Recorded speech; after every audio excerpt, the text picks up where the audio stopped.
परमहंसास्वादितचरणकमलचिन्मकरन्दाया भक्तजनमानसनिवासाया श्रीरामचन्द्राया यत्र यत्र रघुनाथकीर्तनं तत्र तत्र कृतमस्तकाञ्जलिं बाष्पवारि परिपूर्णलोचनं मारुतिं नमत राक्षसान्तकं सीतानाथसमारम्भां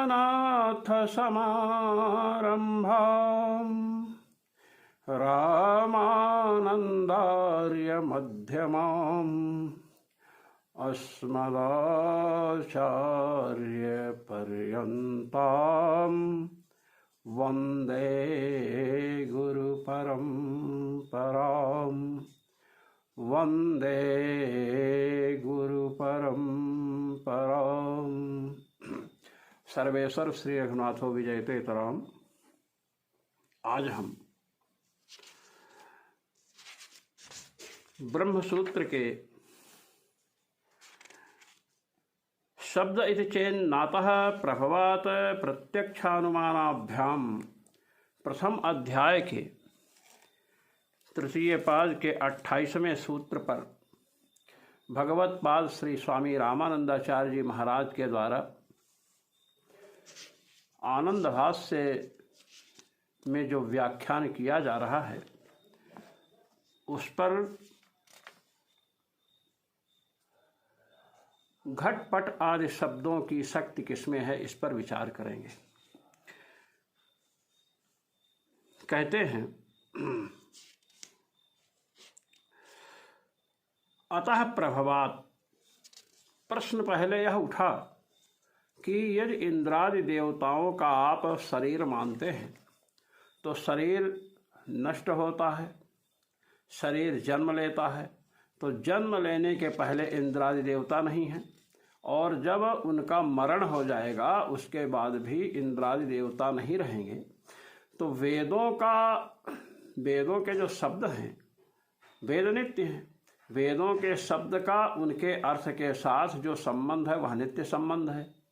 नित्य संबंध तभी हो सकता है जब शब्द और अर्थ दोनों नित्य हों। आपने इंद्रादि देवताओं का विग्रह मान लिया है, और शरीर जो होता है सावयव होता है, उसका उत्पाद होता है, उत्पत्ति होती है और विनाश होता है। तो उत्पत्ति के पहले और विनाश के बाद में देवता नहीं रहेंगे। तो अर्थ जब नित्य नहीं हुआ तो शब्द का अर्थ के साथ संबंध नित्य कैसे होगा, ये प्रश्न उठाया। इसका उत्तर दिया अतः प्रभवात्। अतः माने त्रैकालिक संबंध विशिष्टाद् वैदिकात् इंद्रादि शब्दादेव पुनः इंद्राद्यर्थ समूहस्योत्पत्तेः। कहते सुनिए, जो नित्य वेद हैं, वेदों में जो इंद्र वसु भू इत्यादि शब्द आए हैं, उन शब्दों के द्वारा ही इंद्रादि देवताओं की उत्पत्ति होती रहती है। कहते इस विषय को आगे प्रस्तुत करेंगे, ये गंभीर विषय है। अयमत्र निर्णय, कहते हैं यहाँ पर यह निर्णय है, सारांश है। गवादि शब्दानां न केवलम व्यक्तिमात्र वाचकत्वम। गवादि शब्दों का गो शब्द है, घट शब्द है, पट शब्द है, इसका वाच्य जो है केवल व्यक्ति नहीं है, जिसे गो शब्द है। गो शब्द का अर्थ, गो शब्द का वाच्य यदि गो जो आपको गाय जो दिख रही है उसको इसका अर्थ मानेंगे तो कहते हैं केवल व्यक्ति का वाचक है गो शब्द। कहते हैं ऐसी बात नहीं है। क्यों? व्यक्तीनाम अनंतेन अनंत शक्ति कल्पने गौरवात्। कहते हैं व्यक्ति, गो व्यक्ति तो अनंत है, अनंत गायें हैं, तो अनंत गायों में शक्ति माननी पड़ेगी। तो अनंत शक्ति की कल्पना में गौरव है, शक्ति एक ही मानी जाए। गो शब्द की किसमें शक्ति है? गो व्यक्ति में शक्ति नहीं है, क्योंकि गो व्यक्ति अनंत हैं। अनंत शक्ति की कल्पना करनी पड़ेगी जिससे गौरव होगा। एकत्र व्युत्पत्ति ग्रहेतु व्यक्त्यंतर्बोध संभवात्। कहते देखिए, गो व्यक्ति की पीली गाय में आपने शक्ति मान ली, तो पीली गाय, गो शब्द से पीली गाय का बोध होगा। जो व्यक्त्यंतर है, जो अन्य गाय है, जो सफ़ेद गाय है, उसका बोध नहीं होगा। यदि एक शक्ति माने गो शब्द की पीली गाय में या काली गाय में शक्ति मान ली है और कहे अनंत, अनंत नहीं होगा। अनंत जो शक्ति, अनंत शक्ति कल्पना करनी पड़ती कि अब तो नहीं होगी। एक गो व्यक्ति की, गो शब्द की शक्ति किसमें है? श्वेत गाय में है। तब कहते हैं, तब तो भाई श्वेत गाय, अगर गो शब्द की शक्ति आपने श्वेत गाय में मानी, एक ही शक्ति मानी, तो काली गाय का बोध गो शब्द से कैसे होगा? इसलिए गो व्यक्ति की, गो शब्द की एक व्यक्ति में शक्ति आप नहीं मान सकते हैं। अब कहें कि गो शब्द की सभी व्यक्तियों में शक्ति मानी जाए, सभी गो व्यक्तियों में शक्ति मानी जाए, तो कहता है गो व्यक्ति तो अनंत है। व्यक्ति माने वस्तु, गो वस्तु अनंत है, तो अनंत शक्ति की कल्पना करनी पड़ेगी। नवा विशिष्टाभिधायित्वम। तब कह रहे हैं कि देखिए, गो शब्द की एक गो व्यक्ति में शक्ति हम नहीं मानते हैं, अपितु गो व्यक्ति की शक्ति हम गोत्व विशिष्ट गो में मानते हैं। गोत्व विशिष्ट जो गाय हैं, गोत्व विशिष्ट तो सभी गाय होंगी, उसमें शक्ति मानते हैं। कहते हैं कि ये भी नहीं मान सकते, क्योंकि अनन्य लभ्यस्यैव शब्दार्थत्वात्। जो अनन्य लभ्य होता है वही शब्दार्थ होता है। शब्द का अर्थ वही होता है जो अन्य से लब्ध ना हो। कहते क्या? कहते हैं गो शब्द की शक्ति आप गोत्व जाति में मान लीजिए। अब जाति में मानेंगे तो जाति से व्यक्ति का आक्षेप हो जाएगा। तो व्यक्ति जो है, गोत्व का आश्रय जो गाय है, उसका लाभ तो आक्षेप से हो जाएगा, क्योंकि गोत्व गाय के बिना स्थित ही नहीं रह सकता है। मनुष्यत्व किस में रहेगा? मनुष्य में रहेगा। तो मनुष्यत्व मनुष्य में रहेगा, इसलिए मनुष्यत्व मनुष्य के आश्रित है, इसलिए व्यक्ति का आक्षेप हो जाएगा, आक्षेप से व्यक्ति लभ्य हो जाएगा। इसीलिए गो शब्द की आप गोत्व विशिष्ट में शक्ति नहीं मान सकते हैं। ये बात कही। कहते अच्छा ये बतलाइए कि व्यक्ति में शक्ति तो मान नहीं सकते हैं। कहे हाँ, बात भी यही है। अतो नागृहीत विशेषणा बुद्धि विशेष्यम उपसंक्रामत इति न्यायाद आकृतावेव शक्ति। कहते हैं नागृहीत विशेषणा बुद्धि, जो विशिष्ट बुद्धि होती है, विशिष्ट बुद्धि तभी होगी जब विशेषण का ज्ञान पहले हो। न्याय दर्शन में कहते हैं कि घटत्व विशिष्ट घट का ज्ञान, या दंड विशिष्ट जो सन्यासी है उसका ज्ञान कब होगा? जब हमें दंड का ज्ञान हो चुका हो। दंड प्रकारकम ज्ञानम यावत् न भवति न तावत् दंड विशिष्टस्य यतेह परिज्ञानम। दंड का ज्ञान नहीं होगा तो दंडी का ज्ञान कैसे होगा? दंड ही नहीं जानते हैं तो दंड वाले को कैसे समझेंगे?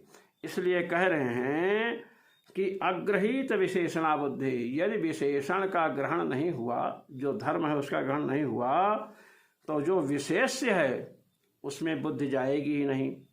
इसलिए आकृतावेव शक्ति ही, आकृति में आप शक्ति मानिए। गोत्वस्य शक्यतावच्छेदकत्वापेक्षया शक्यत्वस्यैव तत्वे लाघवाच्च। कह रहे हैं गोत्व को शक्यतावच्छेदक मानना ठीक नहीं। तात्पर्य यह है कि गो शब्द की जब गोत्व विशिष्ट में शक्ति मानेंगे तो विशिष्ट तो शक्य हुआ, अब शक्यता आएगी गोत्व विशिष्ट में। शक्यता गोत्व विशिष्ट गाय में है, अब शक्यता अवच्छेदक गोत्व होगा जाति विशिष्ट व्यक्ति में शक्ति मानने पर, क्योंकि अवच्छेद्य अवच्छेदक भाव जो है समानाधिकरण धर्मयोरेव अवच्छेद्य अवच्छेदक भाव। समानाधिकरण जो धर्म है, एक अधिकरण में रहने वाले जब दो धर्म होंगे, जैसे ये यहाँ पर ये समझ लीजिए गाय है, अब ये इसमें एक तो गोत्व है, ये गोत्व है, ये भी यही है, और शक्यता भी है। गो शब्द का शक्य गाय, शक्यता गाय में, अब शक्यता गाय में है, गोत्व भी वही है, तो समान आचरण धर्म दोनों हो गए, इसलिए शक्यता अवच्छेदक गोत्व कब होगा? जब हम गोत्व विशिष्ट गाय को शक्य मानेंगे, अर्थात गोत्व विशिष्ट गाय में गो शब्द की शक्ति मानेंगे। भगवत पाद श्री स्वामी रामानंदाचार्य जी महाराज कह रहे हैं कि गोत्व विशिष्ट गो में शक्ति मानने से गोत्व को शक्यता अवच्छेदक मानना पड़ेगा। इससे अच्छा है, कहते हैं गोत्व से शक्यता अवच्छेदकत्वापेक्षया शक्यत्वस्यैव लाघवाच्चा। गोत्व को शक्य मान लीजिए, अर्थात गो शब्द का वाच्य क्या है? गोत्व है। गो व्यक्ति का लाभ आक्षेप से हो जाएगा। तुल्य वित्त वेद्यत्वादेव व्यक्तिबोध संभव। तुल्य वित्त वेद्य न्याय है एक, आपको इसको हम समझाते हैं। जैसे किसी ने कह दिया राम दशरथस्य पुत्र, राम दशरथ जी के पुत्र है, भगवान श्री राम का है, दशरथ जी के पुत्र हैं। अब आप देखिए, इतना कहने से अब आपको यह बताने की आवश्यकता नहीं है कि दशरथ जी राम जी के पिताजी हैं। दशरथस्य पुत्र श्री राम, दशरथ के पुत्र श्री राम हैं। जब यह ज्ञान हो गया तो इसी से यह भी पता चल गया कि श्री राम के पिता दशरथ जी हैं। अब दशरथस्य पुत्र श्री राम, दशरथ के पुत्र श्री राम हैं, फिर ये कहने की आवश्यकता है कि श्री राम के पिता दशरथ हैं। तुल्य वित्त वेद्य न्याय, तुल्य वित्त माने एक ही, वित्त माने ज्ञान से वेद्य हैं दोनों। श्री राम दशरथ के पुत्र हैं और दशरथ श्री राम के पिता हैं। इसी प्रकार गोत्र में शक्ति मानेंगे तो जैसे तुल्य वित्त वेद्य न्याय से श्री राम दशरथ के पुत्र हैं, ऐसा कह देने से दशरथ श्री राम के पिता हैं, यह भी बोध हो जाता है, पृथक कहने की आवश्यकता नहीं है। इसी प्रकार गो शब्द का अर्थ यदि गोत्व मान लें तो व्यक्ति का लाभ आक्षेप से हो जाएगा। अब आक्षेप से आप सोच रहे हैं आक्षेप करते हैं लोग, वो आक्षेप नहीं है। किसी ने कहा कि मोटा देवदत्त दिन में नहीं खाता है। अब देवदत्त मोटा है। पीनोयम देवदत्तो दिवा न भुंक्ते, पीन माने मोटा, मोटा मोटा जो देवदत्त है यह दिन में नहीं खाता है। तो इसके द्वारा कोई भी व्यक्ति समझ लेगा कि मोटापा जो है खाए बिना हो ही नहीं सकता है। कोई भोजन त्याग जो मोटा हो जाए ऐसा संभव नहीं। तो पीनत्व माने मोटापा, पीनत्वम अन्यथानुपन्नम, भोजनम बिना, भोजन के बिना मोटापा जो है वह अनुपपन्न है, नहीं हो सकता है। इसलिए देवदत्त दिन को नहीं खाता तो रात को 2 किलो खाता होगा। पीनोयम देवदत्तो दिवा न भुंक्ते, मोटा देवदत्त दिन को नहीं खाता है। इसका मतलब आक्षेप, अनुमान, ये आप समझ लीजिए। आक्षेप हो गया रात्रि भोजन का आक्षेप कि रात्रि पीनत तो जो है मोटापा भोजन के बिना अनुपन्न है। देवदत्त दिन में नहीं खाता, साथ रात को 2 किलो 3 किलो खाता है। तो मोटापा से आक्षेप किसका हुआ? रात्रि भोजन का। इसी प्रकार गो शब्द की गोत्व जाति में शक्ति है तो व्यक्ति, चूंकि गोत्व जाति है और वह आश्रय के बिना रह नहीं सकती है, इसलिए गोत्व जाति में शक्ति माने और व्यक्ति का लाभ आक्षेप से हो जाएगा, अर्थात व्यक्ति के बिना जाति रह ही नहीं सकती है। इसलिए सुतराम सिद्ध है कि व्यक्ति का लाभ हो जाएगा। वही कह रहे हैं तुल्य वित्त वेद्यत्वादेव व्यक्ति बोध संभव, ये व्यक्ति का बोध संभव है। तथा च जैमिनीयम सूत्रम, महर्षि जैमिनी का सूत्र है। आकृतिस्तु क्रियार्थत्वात्, 1-3-10 प्रथम अध्याय के तृतीय पाद का सूत्र है। आकृतिस्तु क्रियार्थत्वात्, यह पूर्व मीमांसा के प्रथम अध्याय के तृतीय पाद का 31वां सूत्र है। आकृति को, गो शब्द का वाच्य क्या है? आकृति। अब आकृति का अर्थ अर्वाचीन मीमांसक जो हैं, नए 90 मीमांसक जो हैं, उन्होंने आकृति का अर्थ जाति किया है। प्राचीन जो मीमांसक हैं उन्होंने आकृति का अर्थ क्या किया? संस्थान। गो शब्द का जब श्रवण करते हैं तो गाय की आकृति उभरती है, तो संस्थान जो उसकी बनावट है वो। आकृतिस्तु क्रियार्थत्वात्, इस सूत्र में गो शब्द का वाच्य क्या है? आकृति, यह निर्धारित हुआ है। आकृति नित्य होती है। गो जो वस्तु है, जो गाय आप देखते हो, भले नष्ट हो जाए लेकिन उसकी आकृति नष्ट नहीं होती। अब आकृति का अर्थ आप उसका स्वरूप ही समझ लें पूरा, हाड़ मांस युक्त, ये नहीं। आकृति जैसे चित्र में कोई बनाता है, संकेत करता है, वह आकृति मन में रहती है, आकृति नष्ट नहीं होती है। गाय मर गई, उसका स्मरण होता है, आकृति कहाँ नष्ट हुई?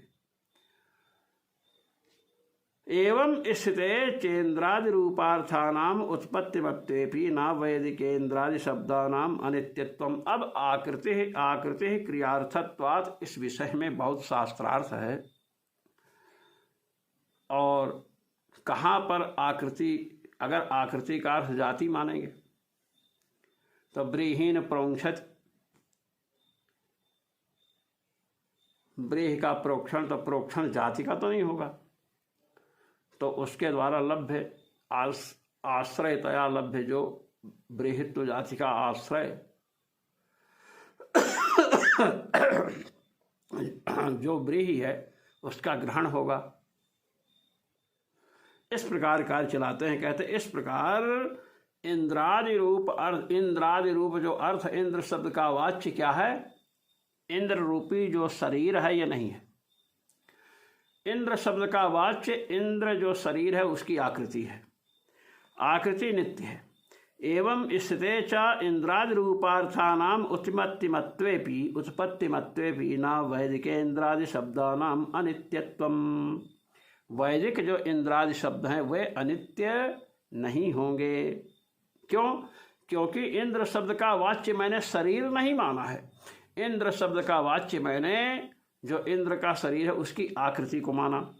यही बतला रहे हैं। अपितु आकृति नाम नित्यतया तदभिधायी नाम तेषाम नित्यत्वम एवं इति न काप्यनुपपत्ति ही। भगवत्पाद श्री स्वामी रामानंदाचार्य जी महाराज कह रहे हैं कि आकृति नाम नित्यतया, आकृति नित्य होती है, इसलिए तदभिधायी नाम तेषाम, आकृति इंद्रादि शब्दों का वाच्य जो आकृति है वह नित्य है। इसलिए अब वाच्य भी, अर्थ भी नित्य हो गया और इंद्रादि शब्द भी नित्य हो गए, उनका संबंध भी नित्य हो गया, इसलिए कोई अनुपत्ति नहीं है। कहते इसको और समझाइए, कह सुनिए। सर्गादौ ही परमात्मा प्रसादात् प्रतिभाषित वेदः प्रजापतिर्विनष्टासु इंद्रादि व्यक्तिषु तत्तदाकृतिवाचकान् अविनाशिनः एव इंद्रादि वैदिकान् शब्दान् हृदयस्थान् आकलयन् प्राक्कल्पीयांश तदर्थांश्च मनस्याकूतयन् गतकल्पीयाकारा एव इंद्रादि व्यक्ति समुत्पादयति। कह रहे हैं भगवत्पाद कि देखिए, सृष्टि के आदि में जब सृष्टि करना होता है उसके आरंभ में भगवान के अनुग्रह से ब्रह्मा जी को वेदों का प्रकाश होता है, वेद उनकी बुद्धि में आ जाते हैं। और जो प्रलय काल में नष्ट हो गए, इंद्र हैं, वरुण हैं, कुबेर हैं, ये सब व्यक्ति नष्ट हो गए हैं, तो उन आकृतियों का स्मरण करते हैं। पहले क्या करेंगे? जो नष्ट हो चुके हैं उनकी आकृति के वाचक शब्दों का स्मरण करते हैं प्रजापति ब्रह्मा जी। इंद्र की आकृति वाचक जो इंद्र शब्द है, इंद्र शब्द का स्मरण किया, अपने हृदय में उसका स्मरण किया, और पूर्व में जो इंद्र की आकृति थी उसको मन से विचार किया, और पूर्व कल्प में जो इंद्र की आकृति थी उसी की आकृति का चिंतन करके इंद्र शब्द से आकृति के द्वारा इंद्र व्यक्ति का उत्पादन किया। इंद्र है, वरुण है, कुबेर, आप सब समझिए। जगतः प्रवाह परंपरया अनादित्वाद इदम उपपद्यते। के जगत जो है अनादि है, प्रवाह परंपरा से। जो सृष्टि अभी चल रही है, इसके पहले दूसरी सृष्टि थी, उसके पहले तीसरी, उसके पहले और सृष्टि थी, उसके पहले और सृष्टि थी। जैसे बीज है, वृक्ष है, वृक्ष से बीज हुआ, वह वृक्ष किससे हुआ? बीज से हुआ। वह बीज किससे हुआ? उसके पहले वाले वृक्ष से हुआ। उसके पहले वाला वृक्ष किससे हुआ? उसके पहले वाले बीज से हुआ। इस प्रकार जैसे यह परंपरा अनादि है, इसी प्रकार सृष्टि की, जगत की परंपरा भी अनादि है, प्रवहमान। जैसे एक धारा से दूसरी धारा, दूसरे से तीसरी, ऐसे ही सृष्टि चल रही है। पूर्व के अपेक्षा बाद में सृष्टि होती है। उक्तार्थे प्रमाणाकांक्षायाम आह, कहे जो आप कह रहे उसमें कोई प्रमाण भी है? प्रमाण की आकांक्षा हुई तब कहा प्रत्यक्षानुमानाभ्याम। प्रत्यक्ष से श्रुति को लेना है, वेद को, और अनुमान से लेना है स्मृति को। क्यों? कहते हैं प्रामाण्य स्वातंत्र्यात् प्रत्यक्षम श्रुति। श्रुति को प्रत्यक्ष क्यों कहा गया? प्रत्यक्ष प्रमाण एक ऐसा प्रमाण है जिसके लिए प्रमाणांतर की अपेक्षा नहीं है। अब आपको बतला रहे हैं, जैसे ये पेंसिल है, पेंसिल है, अब आँख से आप देख रहे हैं कि पेंसिल है, चाक्षुष प्रत्यक्ष हो रहा है। अब कोई आपसे कहे कि पेंसिल में क्या प्रमाण है, तो आप कहेंगे प्रत्यक्ष हम देख रहे हैं, यही प्रमाण है। प्रत्यक्ष को अन्य प्रमाण की अपेक्षा नहीं होती है, वह स्वतंत्र प्रमाण है। इसी प्रकार भगवान वेद, भगवती श्रुति जिन्हें कहते हैं, ये स्वतंत्र प्रमाण है, इन्हें अन्य प्रमाणों की अपेक्षा नहीं होती, इसलिए इनका नाम, इनको प्रत्यक्ष शब्द से कहा गया, प्रमाणांतरानपेक्षितत्व बतलाने के लिए। और स्मृति को अनुमान कहा गया। अनुमान प्रमाण प्रत्यक्ष प्रमाण मूलक है। जैसे धूम और वह्नि की व्याप्ति का ग्रहण आप करते हैं, जहाँ जहाँ धुआं वहाँ वहाँ आग है, वह्नि व्याप्यो धूमा, इस प्रकार व्याप्ति का स्मरण होता, व्याप्ति का प्रत्यक्ष होता है। रसोई घर में गए, चौराहे पर गए, गौशाला में गए, और वहाँ जाकर के आपने देखा जहाँ जहाँ धुआं है वहाँ वहाँ आग है। तो वह्नि निरूपित व्याप्ति धूम में प्रत्यक्ष गृहीत हुई है। उसके बाद अनुमान, अनुमिति ही क्रियते अनेन इति अनुमानम, वो व्याप्ति ज्ञान स्मरणात्मक जो व्याप्ति ज्ञान है वह अनुमान है। वो किम मूलक है? प्रत्यक्ष मूलक है। बिना प्रत्यक्ष के बिना अनुमान हो ही नहीं सकता है। लंका में हनुमान और न्याय में अनुमान, ये लीजिए। कहते हैं कि स्मृतियाँ जो हैं, अनुमान का अर्थ है स्मृति, श्रुत्यपेक्ष प्रामाण्यकत्वाच्च अनुमानम स्मृति। स्मृतियाँ स्वतंत्र प्रमाण नहीं, चाहे मनु जी की बनाई हो, चाहे पराशर जी की बनाई हो, ये श्रुति मूलक होने से प्रमाण है। यदि श्रुति विरुद्ध कोई वचन इनमें उपलब्ध हो जाए तो उसे प्रमाण नहीं माना जा सकता है। स्मृति प्रामाण्याधिकरण में ये बात आई है कि श्रुति मूलकत्वेन स्मृतियाँ प्रमाण हैं, और वहाँ स्मृति से केवल मनुस्मृति, पराशर स्मृति नहीं, अभी तो इतिहास, पुराण, संहिता जितने हैं, नारद पंडित सब उसमें आएंगे। और श्रुति से विरुद्ध अगर होगी स्मृति तो प्रमाण नहीं होगी। जैसे औदंबरी सर्वावेष्टयितव्य, एक यज्ञ है जिसमें गूदर का खंभा गड़ा हुआ है और उसको कपड़े से लपेटते हैं और उसमें पीठ सटा करके सामगान करते हैं। औदुम्बरीम स्पृष्ट्वा उद्गायेत, औदुम्बरी गूलर के खंभे का स्पर्श पीठ से हो, ऐसा हो करके सामगान करना है, ऐसा बैठना है। अब बोधायन स्मृति आई औदुम्बरी सर्वाभीष्टव्या, पूरे गूलर के खंभे को लपेट दो कपड़े से। अब प्रश्न हुआ कि श्रुति अर्थात भगवान वेद कह रहे हैं कि औदुम्बरी जो गूलर का खंभा उससे पीठ का स्पर्श हो, इस प्रकार बैठकर गान करना है। स्मृति कह रही पूरे गूलर के खंभे को लपेट दो। पूरे खंभे को अगर लपेट देंगे तो पीठ से स्पर्श कैसे होगा? तो औदुम्बरीम स्पृष्ट्वा उद्गायेत, इस श्रुति से जो बोधायन स्मृति आई औदुम्बरी सर्वावेष्टव्या, ये स्मृति श्रुति से विरुद्ध चल रही है, इसलिए इसको प्रमाण नहीं माना गया। तो स्मृति वेद मूलकत्वेन प्रमाण है, स्वतंत्र प्रमाण नहीं है। वही बताए हैं ताभ्याम श्रुति स्मृतिभ्याम इत्यर्थः, ताभ्याम शब्दपूर्वा सृष्टि अवगम्यते। कहे श्रुति और स्मृति इन दोनों के द्वारा जो सृष्टि होती है ना जगत की, यह शब्द पूर्विका है। शब्द पूर्विका जैसे पृथ्वी की सृष्टि करनी हुई भगवान को, तो भगवान ने क्या किया? भू शब्द का उच्चारण किया और उसके बाद सृष्टि हुई। जल का सृजन करना हुआ तो जल शब्द का उच्चारण किया, आकाश का सृजन करना हुआ तो आकाश का उच्चारण किया। शब्द पूर्विका सृष्टि है। तथा ही वेदेन नाम रूपे व्याकरोत्सता सती प्रजापति, वेद शब्द के द्वारा ही नाम रूप को उत्पन्न, नाम रूपात्मक जगत को उत्पन्न किया। कहे प्रमाण जी कहे तैतरीय ब्राह्मण का प्रमाण, मंत्र ब्राह्मण और वेद नाम ध्येयम, मंत्र और ब्राह्मण इन समूचे का नाम क्या है? वेद है। कहते हैं स भूरिति व्याहरत स भूमिम असृजत, प्रजा भगवान ने भू इति व्याहरत, भू ऐसा बोले और फिर भूमि की रचना की। तो शब्द पूर्विका सृष्टि हुई, पहले शब्द का उच्चारण उसके बाद सृष्टि।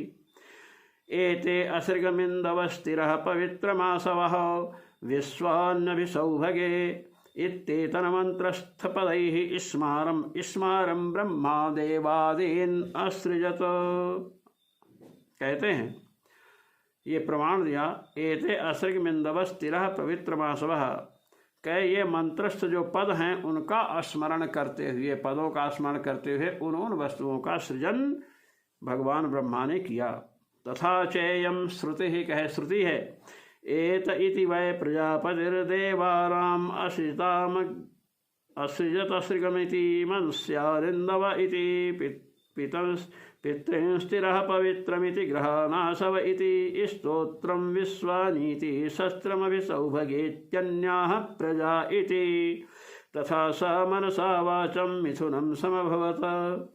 ये जो श्रुति प्रस्तुत हुई है आपके समक्ष मैंने पढ़ा है, इसको कहते हैं ऊपर निर्दिष्टायाः श्रुतेः अर्थस्तु, ऊपर निर्दिष्ट जो श्रुति है बताना, सा भूरिति व्याहरत स भूमिम असृजत, उसने भू शब्द का उच्चारण किया, भू और पृथ्वी की रचना की। तो कह रहे हैं ये निर्दिष्ट श्रुति का अर्थ इसमें स्पष्ट हुआ है। एत इति, कह एत इति वै प्रजापति देवान असृजत, कहते एत इत्यस्य पदस्य अर्थाकारम स्मृत्वा, कहते अर्थ के आकार का, आकृति का स्मरण किया और इंद्रियाधिष्ठात्री देवान असृजत, इंद्रियों के अधिष्ठात्री जो देवता हैं उनकी रचना की। जैसे चक्षुर इंद्रिय है, इसके अधिष्ठात्री देवता कौन है? भगवान सूर्य हैं। मन के अधिष्ठात्री देवता भगवान चंद्रमा हैं। पाद इंद्रिय है, उसके अधिष्ठात्री देवता विष्णु देवता हैं। इस प्रकार आकृत शब्दों के द्वारा शब्दों का उच्चारण किया और उन देवताओं की आकृतियों का चिंतन करके उन देवताओं की रचना की। असृग शब्दार्थाकारम स्मृत्वा, असृग शब्द का अर्थ है, असृग्र शब्द का अर्थ है अर्थ का आकार, उसका स्मरण करके सकृत शब्द रुचि प्रधान देह रमणान मनुष्यान असृजत इत्योगत, कहते असृग, कहते हैं असृग शब्द वाच्य, असृग शब्द का अर्थ होता है रुधिर आदि। तो रुधिर प्रधान देह किसका है? मनुष्यों का है। हम लोगों का देह, अपने लोगों का देह, इसमें रुधिर की प्रधानता, खून निकल गया, खून कम हो गया तो बस गड़बड़ होने लगा। तो रुधिर प्रधान जो देह है, ऐसे मनुष्यों की रचना ब्रह्मा जी ने की। तथा स्मृति, अब कई स्मृतियाँ भी इसमें प्रमाण हैं। अनादिनिधना हेषा वागुत्सृष्टा स्वयंभुवा आदौ वेदमयी दिव्या यतः सर्वाः प्रवृत्तयः सर्वेषां तु सा नामानि कर्माणि च पृथक् पृथक् वेद शब्देभ्य एवादौ पृथक् संस्थाश्च निर्ममे।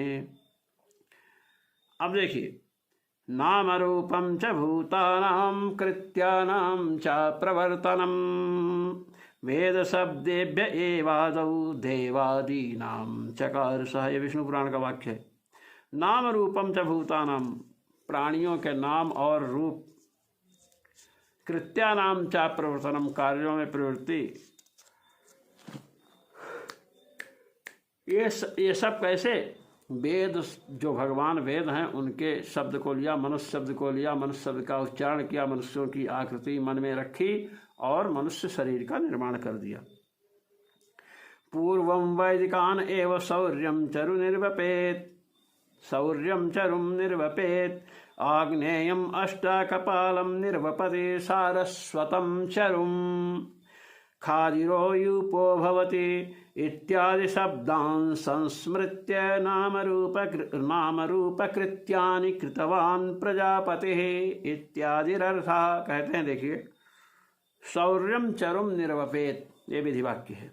आग्नेयम अष्टाकपालम निर्वपत, ये भी विधिवाक्य है। सारस्वतम चरुम खादिरो यूपो भवति, ये जो वाक्य हैं इनमें जो शब्द खादिर, यूप, तो खादिरो यूपो, खादिर का यूप बना और अग्नि देवता का स्मरण किया, तो उन शब्दों का उच्चारण करके इन सब वाक्यों से शब्दों को लिया, उन शब्दों का उच्चारण किया और जिन जिन वस्तुओं की रचना करनी है उनकी आकृति का स्मरण किया और उसके बाद उन वस्तुओं की रचना ब्रह्मा जी ने की। अतो वैदिक शब्देभ्य एव देवादि सृष्टि कारणात्, इसलिए वैदिक शब्दों से ही सृष्टि हुई है। भू शब्द का उच्चारण किया, पृथ्वी की सृष्टि किया। देवादि सृष्टि हेतुत्वेन तेषां सार्थक्यात् देवादीनां विग्रहवत्वेपि न वेदस्य अनित्यत्व प्रयोजकः कश्चित् शब्देपि विरोधः। कहते हैं कि जब इंद्रादि शब्द का उच्चारण करके उस आकृति को ध्यान में रख करके इंद्र व्यक्ति का निर्माण किया, रचना की, तो कहते हैं वैदिक शब्दों से इंद्रादि देवताओं के सृष्टि करने से देवादि सृष्टि का हेतु कौन हुआ? वो देव शब्द हुआ। इंद्र, वरुण, कुबेर आदि शब्द हुए, इसलिए वे सार्थक हैं। शब्द पूर्व का सृष्टि जो है ये कथन सार्थक है। अब देव विग्रहवान है तो भी वेद के ऊपर अनित्यत्व का आक्षेप नहीं कर सकते हैं। हमें यह ध्यान में रखना चाहिए कि वेदों में अनित्यत्व की आपत्ति इसलिए दी गई थी कि औत्पत्तिकस्तु संबंध, पहले सूत्र आ चुका है, पहले सूत्र आया है, औत्पत्तिकस्तु शब्दस्यार्थेन संबंधस्तस्य ज्ञानम, ये जैमिन सूत्र है। शब्द और अर्थ का संबंध नित्य है। तो शब्द और अर्थ का जब संबंध नित्य है, आप इंद्रादि देवता जो हैं, वरुण देवता, कुबेर देवता, अग्नि देवता, इनको शरीरधारी मानते हैं, तो शरीर तो भाई चाहे आपका हो चाहे हमारा, वो तो उत्पन्न होता है। उत्पत्ति के पहले तो शरीर था नहीं और कुछ काल के बाद नष्ट होगा। 100 वर्ष, 50 वर्ष, 200 वर्ष नष्ट तो होना ही है, उसके बाद भी ये शरीर नहीं रहेगा। तो इंद्रादि देवताओं का जब शरीर उत्पन्न नहीं हुआ, उसके पहले इंद्रादि देवता नहीं थे, नष्ट हो गया शरीर, उसके बाद में भी नहीं रहे। तो इंद्र शब्द का इंद्र रूप अर्थ के साथ संबंध नित्य कैसे होता है? जब संबंध ही नहीं रहेगा तो संबंध कहाँ रहेगा?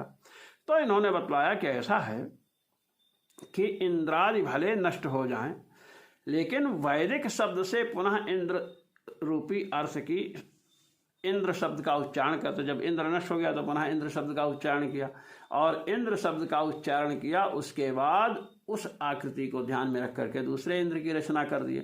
तो इस प्रकार जगत जैसे प्रवाह रूप से चल रहा, ऐसे नित्यता है, अभाव कभी नहीं होता है। दूसरी बात आप ये समझ लें कि मैंने बतलाया है कि 2 प्रकार के देवता होते हैं, एक आजान देव है, एक कर्मदेव है। कर्मदेवों की सृष्टि होती है, आजान देव तो नित्य देवता है। अतएव च नित्यत्वम। कहते हैं यतो वैदिकेभ्यः इंद्रादि शब्देभ्यस्तदाकृतिं प्रजापतिर्मनसि संप्रधारि तत्तद अर्थांश्च संस्मृत सृष्टिम करोति। कहते हैं वैदिक इंद्रादि जो शब्द हैं, कुबेर शब्द है, वरुण शब्द है, उन शब्दों से प्रजापति सृष्टि करते हैं देवताओं की। तदाकृतिम प्रजापतिर्मनसि, कुबेर की आकृति, इंद्र की आकृति, ये सबको मन में धारण करके उन अर्थों का स्मरण करते हैं। आकृति का स्मरण, इंद्र शब्द का उच्चारण किया, आकृति का स्मरण किया और इंद्र की सृष्टि कर दी। ततएव नम ऋषिभ्यो मंत्रकृद्भ्यः अयं सोऽग्निरिति विश्वामित्रस्य सूक्तं भवति इत्यादौ विश्वामित्रादीनां प्रतीयमानानां नित्याकृतिम् अवगम्य तत्सम्पादने वेदस्य नित्यत्वमुपपद्यते। कहते हैं नमः ऋषिभ्यो मंत्रकृद्भ्यः, मंत्रकृद्भ्यः ऋषिभ्यो नमः, मंत्र बनाने वाले ऋषियों को नमस्कार है। अयम सोऽग्नि, ये वही अग्नि है, विश्वामित्र का सूक्त है। इत्यादि में जो विश्वामित्र आदि की प्रतीति हो रही है, तो विश्वामित्र जी गाधि के तनय है, गाधि तनय मन चिंता व्यापी, सब गाधि के पुत्र विश्वामित्र जी हैं। तो विश्वामित्र जी के पहले तो विश्वामित्र थे ही नहीं। अब प्रश्न यह है, जब विश्वामित्र थे ही नहीं तो विश्वामित्र को गायत्री मंत्र का दृष्टा माना गया है, तो दृष्टा कैसे? विश्वामित्र जी अब उत्पन्न हुए गाधि से, तो मंत्र का दृष्टा अब मानेंगे तो पहले गायत्री की परंपरा कैसे चली? इन सब प्रश्नों का उत्तर यह है कि विश्वामित्र का जन्म होने के पहले विश्वामित्र की रचना विश्वामित्र शब्द से उन्होंने कर दी थी। ये वेदांत का सिद्धांत आपको बता रहे हैं। मीमांसकों का सिद्धांत है कि इसके पहले जो पूर्व कल्प में विश्वामित्र थे वो सृष्टा है। फिर उस समय कौन विश्वामित्र पूर्व कल्प में, तो कहे उसके पूर्व कल्प वाले विश्वामित्र। इस प्रकार समाधान दिया। तो कहते हैं विश्वामित्रादि की नित्य जो आकृति है उसका चिंतन करके विश्वामित्र व्यक्ति की सृष्टि किया, इसलिए नित्य है, कभी अभाव ही नहीं होता है। अयम भावः, कहे बताइए क्या है? कहे प्रजापतिस्तावद आदौ संप्रदाय प्रवर्तकानाम ऋषीणाम आकृतिम अवधार्य।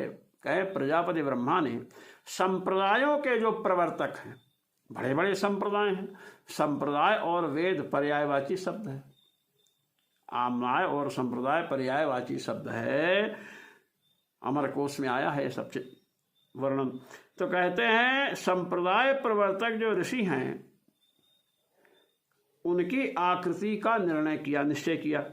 और तत्शक्ति युक्तान सदाकारान एवं समुत्पाद्य। अब उन शक्ति जो पूर्व में वशिष्ठ जी में शक्ति थी, विश्वामित्र जी में शक्ति थी, उन शक्तियों से युक्त विश्वामित्र वशिष्ठादि ऋषियों की सृष्टि की। तन तन मंत्रादि प्रवर्तने तानेव ऋषीन् प्रेरयति। अब उन मंत्रों को, जो पहले वेद तो नित्य है, वो मंत्र भी नित्य है, तो उन मंत्रों का प्रचार प्रसार करने के लिए उन ऋषियों को प्रेरित किया। तो प्रचार प्रसार करने के कारण उन्हें मंत्रकृत कहते हैं। वस्तुतः ऐसी बात नहीं कि वो मंत्र की रचना करते हैं। तेपि स्वाधिकारोचितम सामर्थ्यम अवाप्य, वै ऋषि भी अपने अधिकारोचित, अधिकार के अनुसार उचित जो सामर्थ्य है वह सामर्थ्य प्राप्त करते हैं और पूर्ववद वेदांश्चाधीत्य, पूर्व कल्प के समान वेदों का अध्ययन करते हैं। स्वरवर्णानुपूर्वीम, और पूर्व कल्प में जो वेदों का स्वर था, वर्ण था, आनपूर्वी थी, आनपूर्वे युक्तान सांप्रदायिकान मंत्रान संस्थापयन्ति। उन स्वरों से युक्त, वर्णों से युक्त, आनपूर्वी से युक्त वेद मंत्रों को स्थापित करते हैं, इसलिए उन्हें मंत्र निर्माता कहा गया। अतस्तेषां मंत्रकृत्वं वेदानां च नित्यत्वं सम्यक उपपद्यते, इसलिए उनको मंत्रकृत कहा गया, प्रचार प्रसार करने के कारण, और वेद नित्य है, ये बात सिद्ध हो गई। न च वेदानां पुरुषोच्चरितत्वाच्च पौरुषेयत्वं सतपो अतप्यत्तेभ्यस्तपस्ते पानेभ्यस्त्रयो वेदा अजायन्त इत्यादि श्रुतेश्च कार्यत्वम् इति वाच्यम। कहते सुनिए, वेद पुरुष से उच्चरित होने के कारण पौरुषेय हैं। सतपो अतप्यत, कहे उसने तप किया। तेभ्यस्तपस्तेपानेभ्यस्त्रयो वेदा अजायंत, जब तप किया तप के द्वारा शक्ति प्राप्त किए, फिर उनसे 3 वेदों के श्रेष्ठ ऋग यजु और साम। कहते हैं इत्यादि जो श्रुतियां हैं इनके द्वारा लगता है वेद अनित्य है, पहले नहीं था, तप करने के बाद उन लोगों से वेद उत्पन्न हुए। कहते इतना वाच्यम का ऐसा मत कहना। कहे क्यों?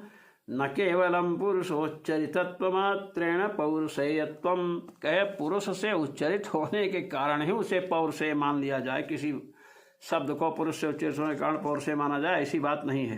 क्यों? श्वास प्रश्वासयोः सुषुप्ति कालयोः पौरुषेयत्व व्यवहाराभावात्, के श्वास और प्रश्वास, हम सुषुप्ति काल में गाढ़ी निद्रा में सोते हैं। अब गाढ़ी निद्रा में हम शयन कर रहे हैं, उस समय भी हमारे श्वास प्रश्वास चल रहे, श्वास निकल रही, श्वास अंदर जा रही, श्वास बाहर निकल रही है। तो इसके द्वारा अब वो श्वास भी पौरुषेय है।